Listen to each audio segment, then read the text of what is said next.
Je suis un jeune praticien hospitalier du CHU de Bordeaux.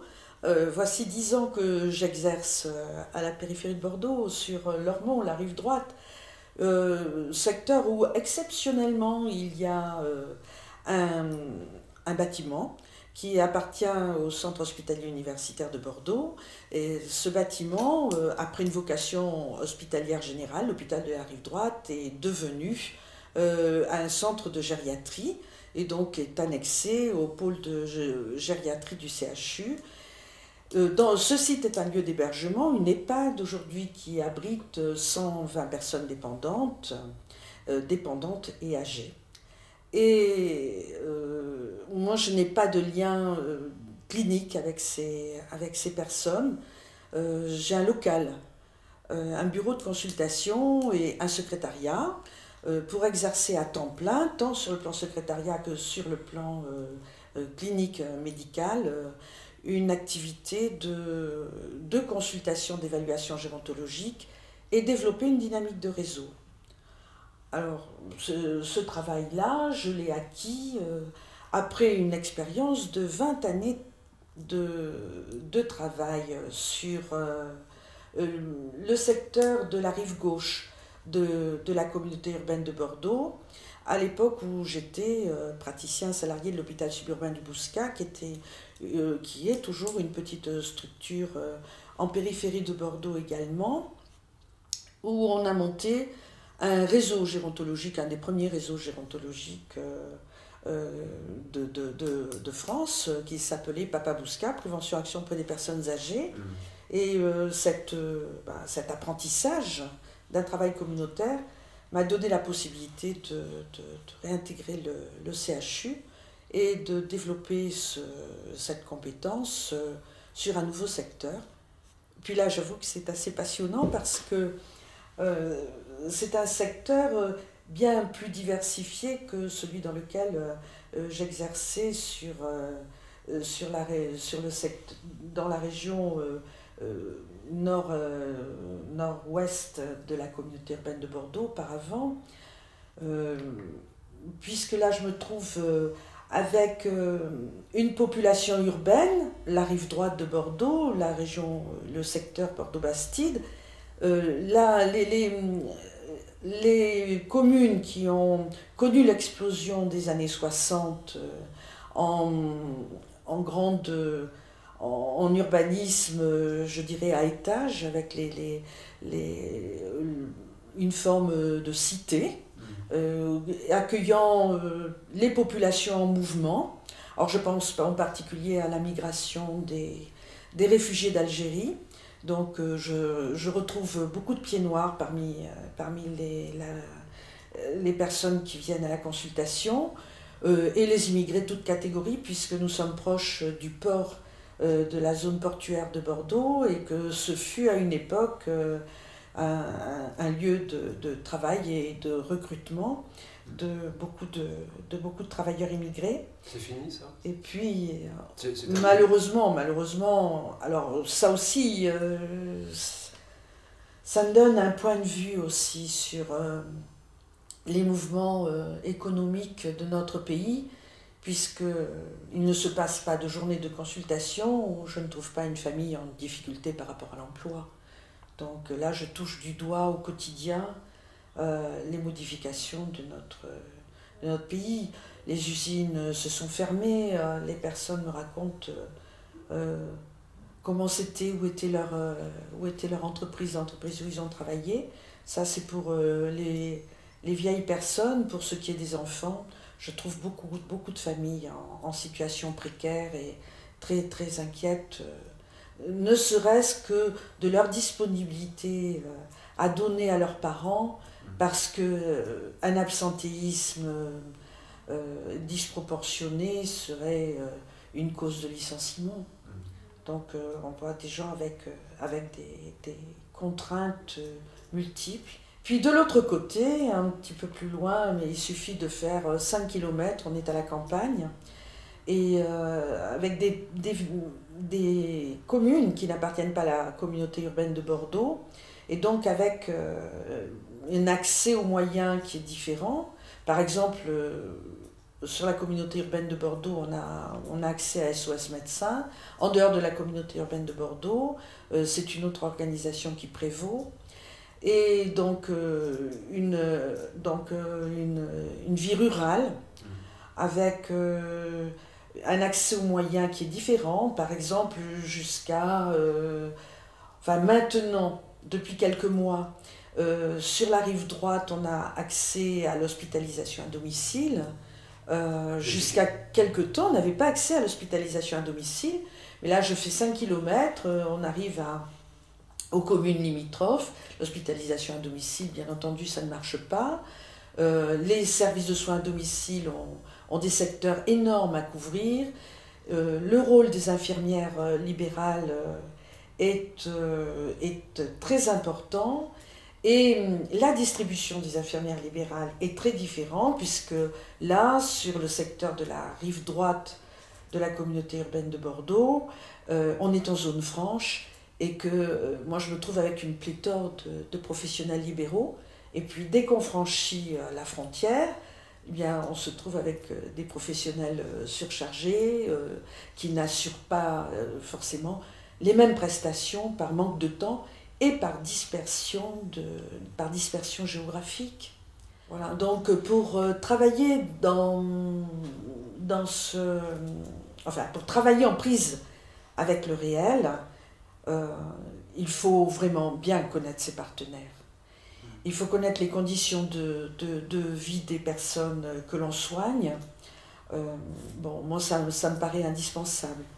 Et je crois que ce n'est que comme ça qu'on arrive, je pense, j'aurais même la présomption de dire, à faire un diagnostic, parce que je ne crois pas qu'on puisse faire un diagnostic simplement sur un cliché, mais qu'une maladie, c'est une histoire, et que cette histoire, elle est en interaction avec un environnement. De toute façon, c'est l'environnement qui le raconte. C'est ce que nous a fait découvrir la maladie d'Alzheimer, avec cette fameuse perte d'autonomie dans les activités instrumentales. Finalement, ça ne raconte que ça. Si quelqu'un qui faisait ses comptes arrête de faire ses comptes, c'est parce qu'il s'est passé quelque chose. Et selon la façon dont ça s'est passé, c'est plus ou moins douloureux.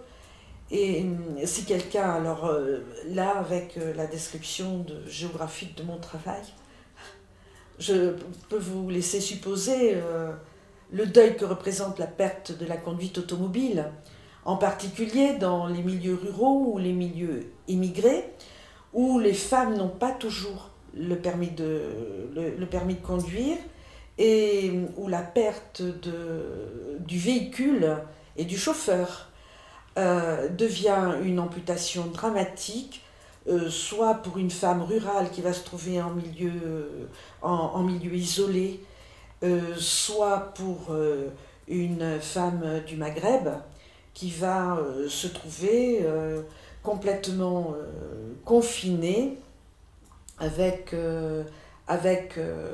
une bande d'enfants qui demandent aux parents de jouer le taxi comme nos petits franco-français le demandent aussi.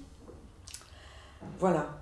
Donc, je crois que c'est en connaissant ce milieu, en connaissant bien le milieu dans lequel vivent les gens, qu'on arrive donc à faire le diagnostic, et puis surtout à proposer une réinsertion, à proposer que la vie continue quand même, parce que à quoi ça servirait d'être médecin si c'était uniquement pour faire des diagnostics, si c'était pas pour permettre à la vie de continuer, malgré la guigne imméritée que représente l'accident, la maladie, le handicap, ou les restrictions progressives du vieillissement qui sont aujourd'hui, par le contexte que nous offrons, qui sont aujourd'hui une cause d'exclusion. Voilà. J'ai pas du tout choisi de travailler en gériatrie. J'ai pas du tout choisi de travailler auprès des gens atteints dans leur capacité cognitive. Je peux dire que vraiment, je suis devenue alzheimérologue malgré moi, et que observer cette mutation, c'était assez, c'était assez amusant parce que c'était rempli de surprises.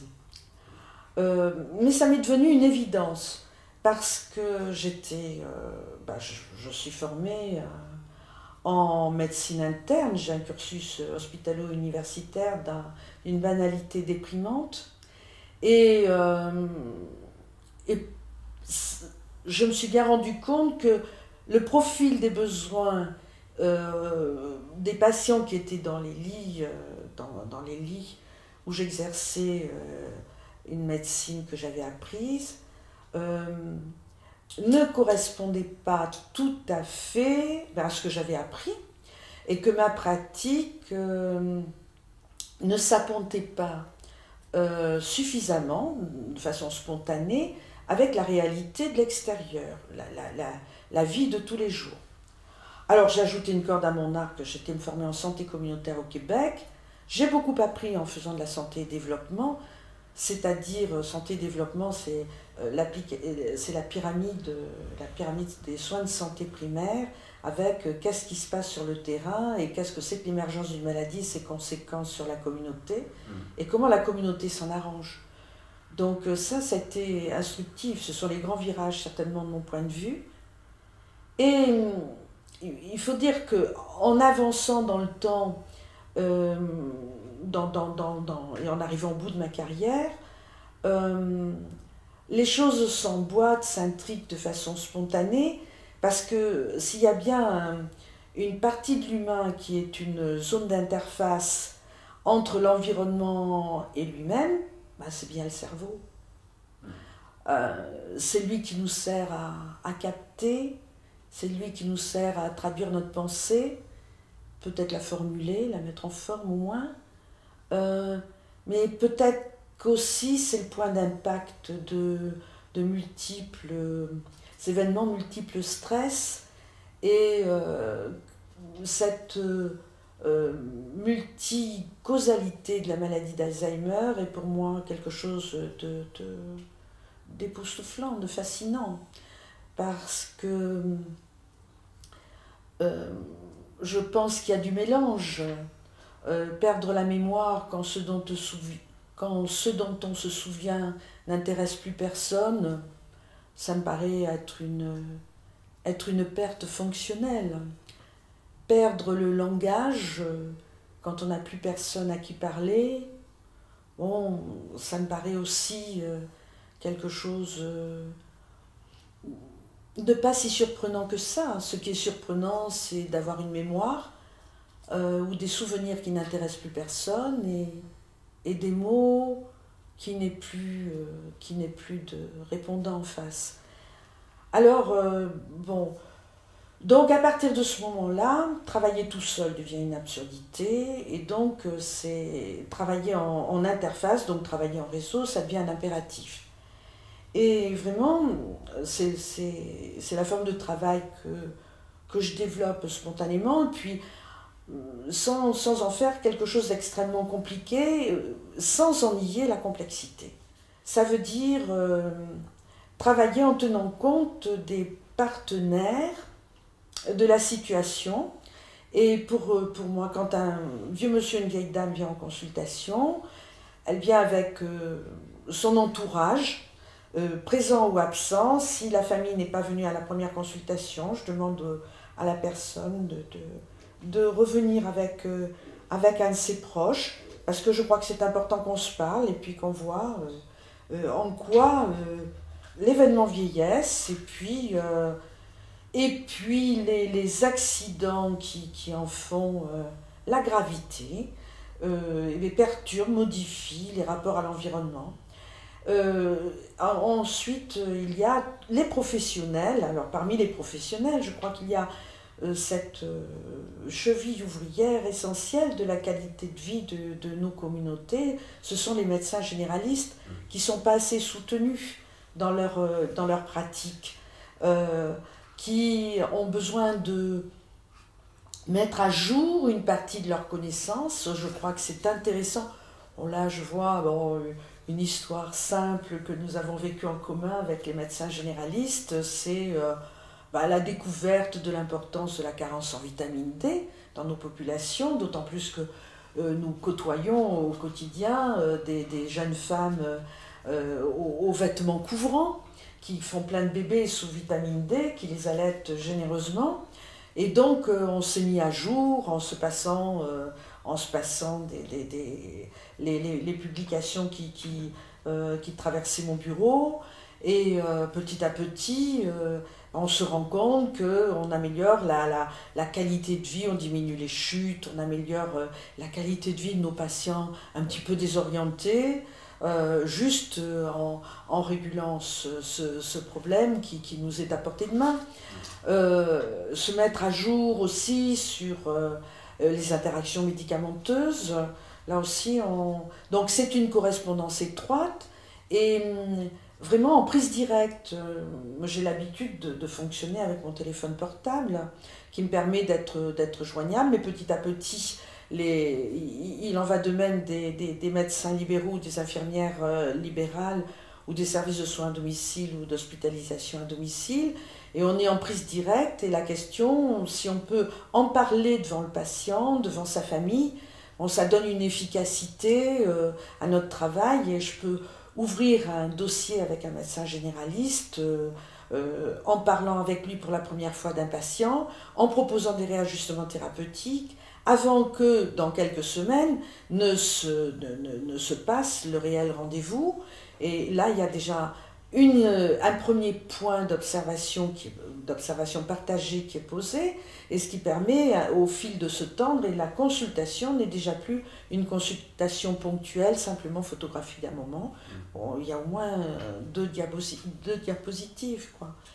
Alors ça me paraît important quand vraiment les médecins généralistes sont très ennuyés, ou les acteurs de terrain, et là les infirmières libérales ou les assistantes sociales, parce que je fais des visites à domicile et ça permet à une situation d'être décryptée avec tout ce qu'on peut percevoir en voyant et en touchant le milieu de vie de la personne, et de même pour les maisons de retraite. C'est beaucoup plus intéressant de prendre ma voiture et d'aller voir une personne en maison de retraite que de la voir arriver toute seule avec un mot, aussi explicatif soit-il, de la part de la psychologue de l'institution ou du médecin coordonnateur ou encore du médecin traitant.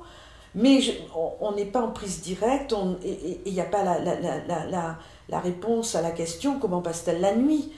Ou si j'ai les transmissions, c'est un listing de transmissions tellement épais que c'en est inexploitable, parce que alors que ce qui compte aussi, c'est de percevoir l'ambiance dans laquelle sont interprétés les troubles de la personne, parce que les troubles d'une personne sont interprétés en fonction du niveau de tolérance du milieu, et le niveau de tolérance du milieu, il varie en fonction de l'ambiance du milieu.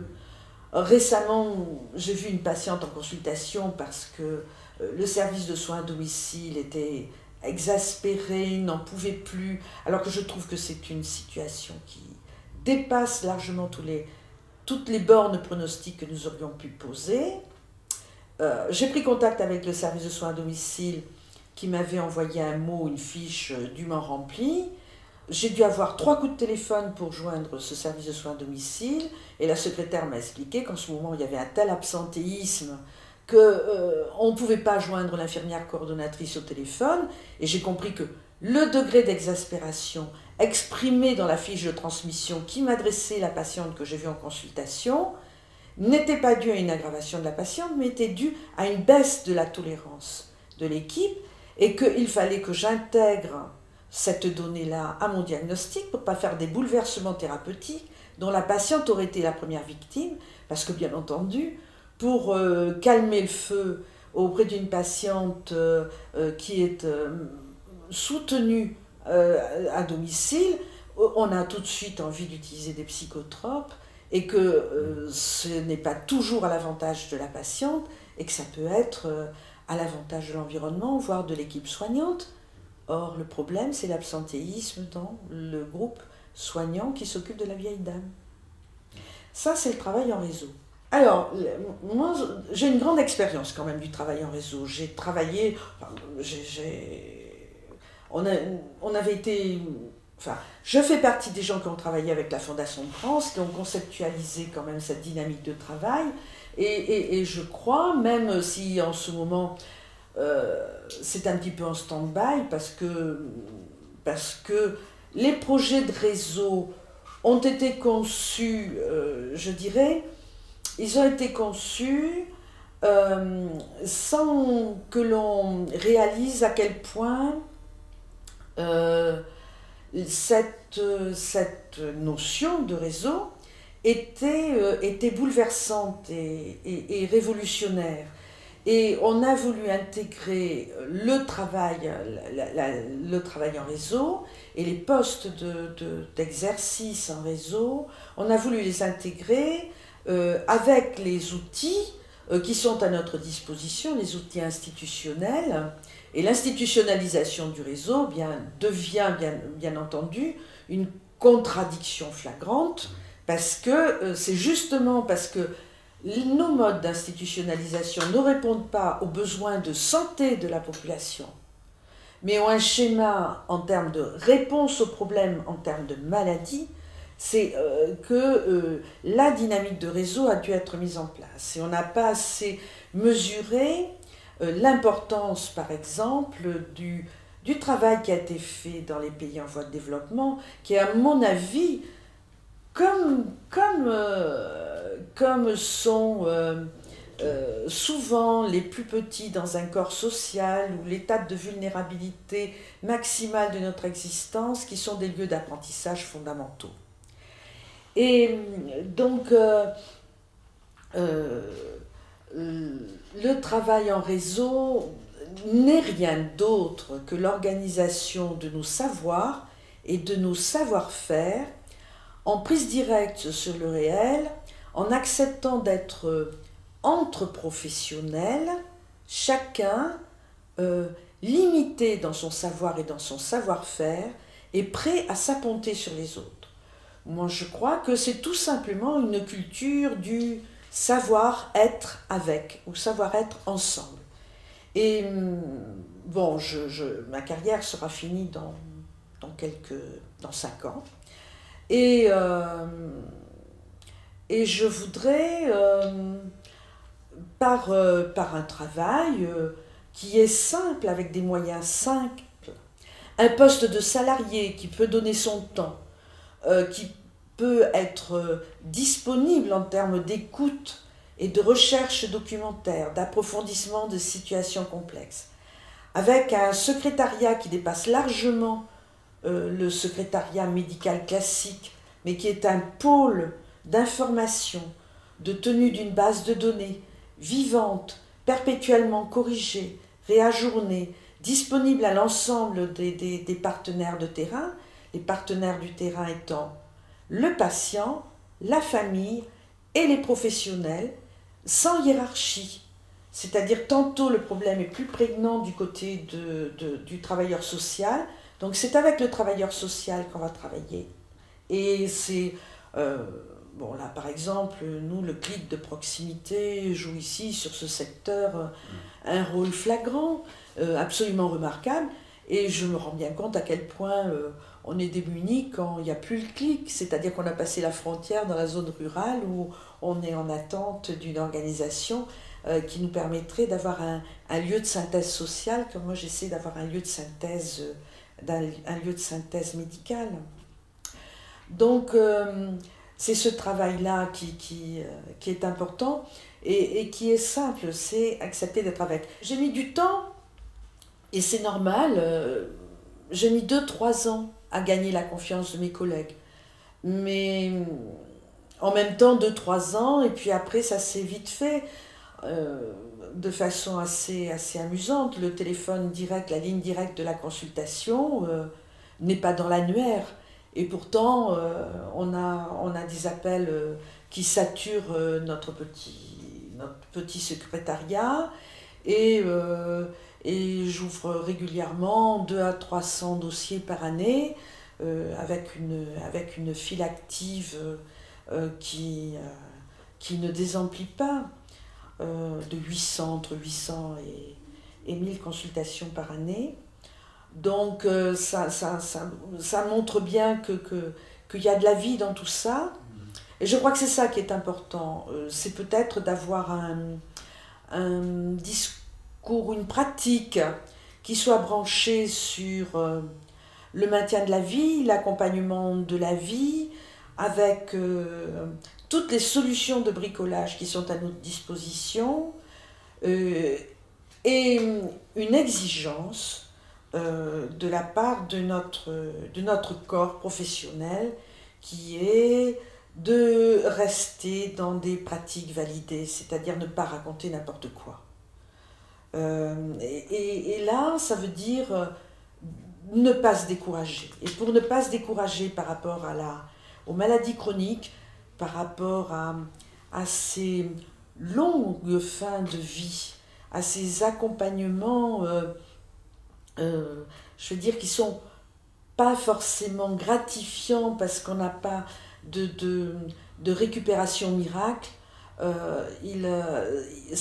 il est important qu'on se serre les coudes et qu'on se donne des objectifs, je dirais, humains, et puis qu'on sache trouver du plaisir à améliorer le confort, à gagner le sourire d'un proche, à gagner le sourire d'un patient, à voir les infirmières ou les infirmiers garder leur motivation, une maison de retraite ne pas se décourager et savoir entendre de temps en temps notre exclamation. Alors aujourd'hui je viens, c'est pour soigner les malades ou pour soigner l'équipe.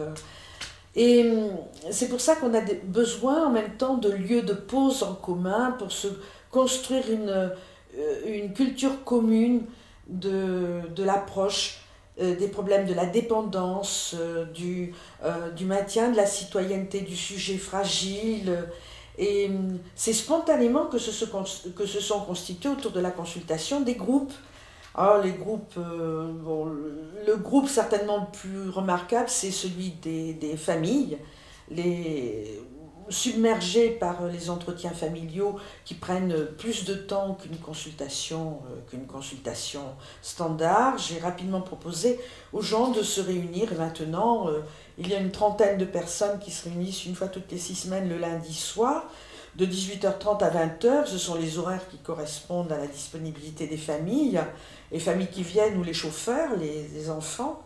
Et donc c'est ce groupe est d'une force, d'une vitalité extraordinaire. Là, non seulement je suis avec, mais c'est moi qui suis. Il me précède. Et c'est pour échanger, pour se demander ce qu'on peut faire. Ils font le go et milieu des structures et des services de proximité. C'est très amusant.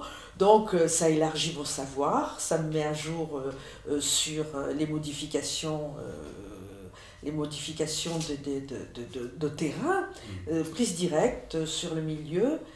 Et puis il y a des petits... Un jeudi par mois, il est possible, on a une pièce à disposition de venir, pour tous les professionnels de terrain sans discrimination, de venir déjeuner ensemble pour échanger sur ce qui nous préoccupe. Là aussi, c'est un moment intéressant et important parce que là aussi, ça nous tient à jour, mais de façon extrêmement simple. La prochaine manifestation qui se déroule, le dernier article, le dernier livre lu qui nous permet d'alimenter nos pratiques, un cas qui nous pose souci parce que les cas complexes ne sont pas fréquents, mais ils nous prennent la tête. Et c'est toujours les mêmes qui circulent d'un professionnel à l'autre, et c'est très intéressant de se mélanger un peu pour se rendre compte que finalement on peut vivre à travers cette errance sans trop de sentiments de dispersion en tant que praticien, juste parce qu'on se parle entre nous. Et puis, il y a les acteurs de terrain, donc les praticiens, les médecins généralistes. On fait météo-géronto une fois par année pour prendre la température, où est-ce que le vent pousse sur le secteur de la Géronto. Cette année, on a fait venir Maison Dieu. Et pour montrer à quel point c'est simple de faire vivre une communauté. Et que ce n'est pas les moyens institutionnels qu'on peut s'imaginer. 15 médecins généralistes qui sont le noyau dur de Météo Géronto se sont cotisés, chacun ayant donné entre 10 et 15 euros, ce qui a permis de faire venir Jean Maison-Dieu dans une salle mise à notre disposition gratuitement par une des communes du secteur, parce que cette commune nous prend au sérieux. Donc cette mise en commun, cette mutualisation des moyens, incluant bien entendu la bonne volonté de Maison Dieu qui a accepté de venir gratuitement et avec un billet de train pas trop cher et puis un hôtel voilà.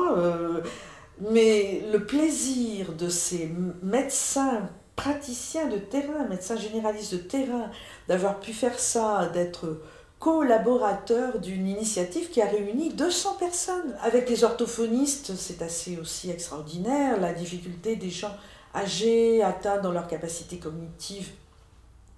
C'est donc l'isolement, la perte de communication et cet effacement progressif du corps social, avec petit à petit tout qui s'effrite, quoi.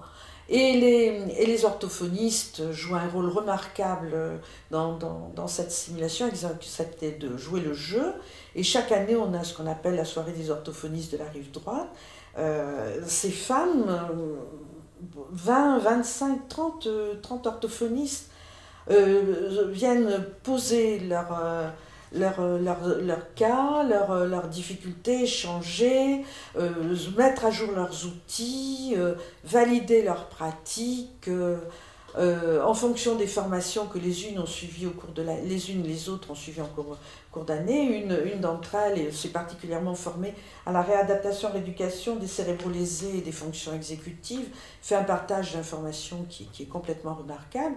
Elle tire le groupe vers le haut et ces femmes sont d'accord pour travailler comme ça.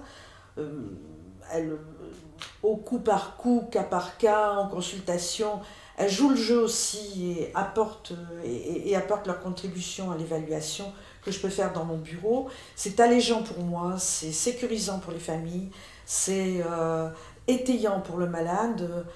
Bon, on montre aussi, et ça aussi, c'est sans moyens extraordinaires supplémentaires, si ce n'est la disponibilité de temps et d'une salle. Le travail que je fais, ça revient vraiment à un service public. Aucun libéral ne pourrait le faire. Et si on le met entre les mains d'un réseau privé, ce sera automatiquement avec un objectif en ciblant la population de cet organisme privé, les assurés. On est là, les assurés du système en particulier, donc ça sera gagné ou mérité. Là, c'est un travail qui garde la notion, qui garde le principe d'universalité, c'est-à-dire accessible à tous sans discrimination, et avec un souci aussi d'exhaustivité dans le repérage des partenaires. Et là, ça fait partie aussi de mon travail. Je ne choisis pas les partenaires, ce sont vraiment les partenaires de proximité. Ce n'est pas mes potes, même si apparemment, ce sont des gens avec lesquels je m'entends bien. Mais ce n'est pas parce que on n'est pas dans un partenariat de l'ordre du copinage, alors même de l'amitié de type philia, comme pourraient dire les gens qui graduent l'amour en éros, philia ou agapé. Je crois qu'on est vraiment dans le choix de l'agapé. C'est-à-dire on est là ensemble, on ne s'est pas choisi, mais on est là ensemble pour répondre à un problème qu'on n'a pas choisi, qui est celui qui se pose là aujourd'hui, je crois, celui du vieillissement et des pathologies cognitives qui les accompagnent, du poids du poids de la vie. C'est pas du poids de la vie tant qu'elle dure. Et donc et ensemble on va tricoter quelque chose qui est le sens donné par les patients. Les patients, les familles qui choisissent leurs interlocuteurs, et c'est avec ces interlocuteurs l'accord marche. Et puis le moment qui fait qu'on choisit les connaissances qu'on a, mais à peine. Elles sont diffusées, suffisamment standardisées pour qu'on doive les tenir à disposition. Et là aussi, ça fait partie de ce qui nous reste à faire. Et je crois que personne d'autre ne peut faire ce travail-là qu'un service public. Et si on l'apponte aux connaissances scientifiques et médicales et qu'on veut vraiment que l'accès aux soins soit quelque chose de réfléchi dans notre population, il faut que ce soit pas médico-centré, mais il faut que ce soit médico-articulé. Et avec le niveau médical le plus validé possible. Et donc pas une option médicale. Il faut que ce soit... et je suis très attachée à continuer à me tenir au courant, à la fois dans le domaine de la médecine, tout simplement, de la médecine du vieillard, c'est-à-dire me tenir au courant du discours gérontologique, bien entendu, et aussi de la médecine neurologique, et donc rester apponté à l'école de neurologie, et rester apponté aussi à l'école de santé publique de Bordeaux. Et ça ne peut pas être fait en électron libre. Il faut absolument être satellite d'un gros atome qui est riche et puis qui à la fois tient et repousse. C'est ça le travail de réseau. C'est accepter d'être dans cette tension-là. Et puis peut-être que c'est tout simplement une tension fondamentale de l'humain, qui est que ce n'est qu'en s'enracinant dans la proximité qu'on arrive à être de plus en plus proche de l'universel.